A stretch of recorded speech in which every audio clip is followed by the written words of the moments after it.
What's up, everybody? Scoons Nation, and in today's video we're going to be talking about how to integrate plyos into your weight training schedule. So for me, I'm going to get right into the video.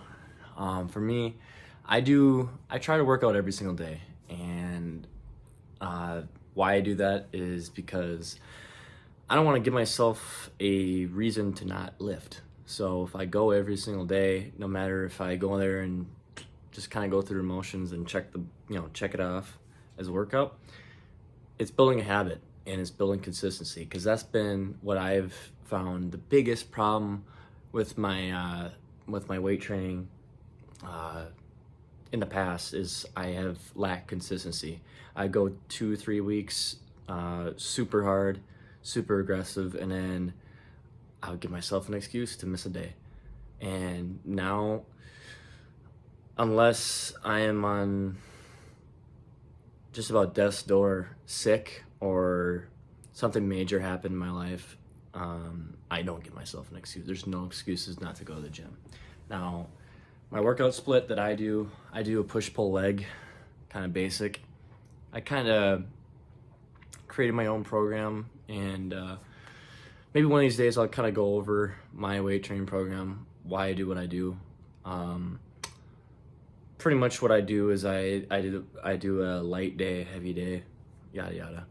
Light day is kind of more hypertrophy work, and I try to hit on my push day.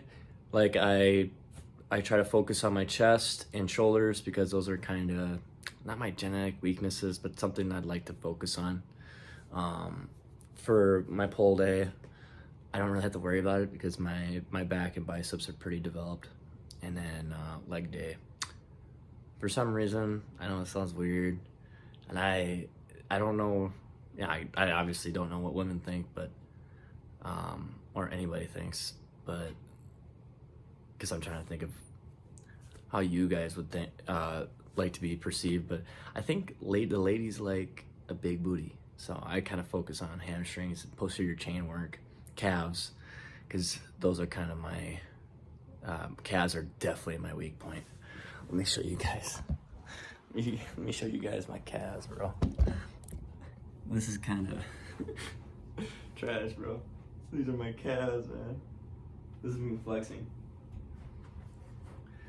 So if you had to grade my calves, and I lift them every leg day, I do 3-4 sets of seated and standing calves, and I'm not gonna give myself an excuse. I mean, I've had some Achilles pain, so I've been switching to isometrics a lot.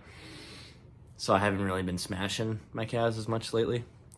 But my calves, man, they're just so stubborn. They're very stubborn. They're the most stubborn body part of my by a million. So I kind of got sidetracked there talking about my weight training split. But this video is gonna be focused on how I integrate plyometrics into my weight training. Plyometrics I try to do at least 3 times a week, sometimes 4 times a week. I also do a similar thing with plyometrics as I do with my weight training. I alternate heavier days, which I don't usually do a whole lot of weight with plyometrics. I might grab a dumbbell and do, squat, jumps, whatever. But heavy days is more like more impact days, high impact days, low impact days. So let's just say, for instance, on Monday, I'll have a hardcore high shock day where I do depth jumps, I do drop jumps, stuff that's high impact on your knees and your ligaments. And then judging by the next day, I mean, if I'm feeling real trash and shitty,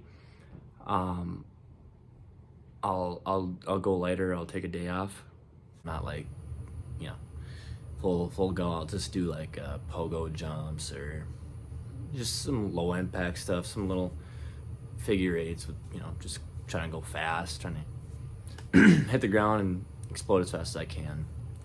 And I've seen big improvements. And for people that have been watching the channel, or if you're new, you've been discovering, looking into my channel a little bit, you've seen my vertical jump journey going from not even touching the rim to dunking a small ball. A lot of that had to do with plyometric work. And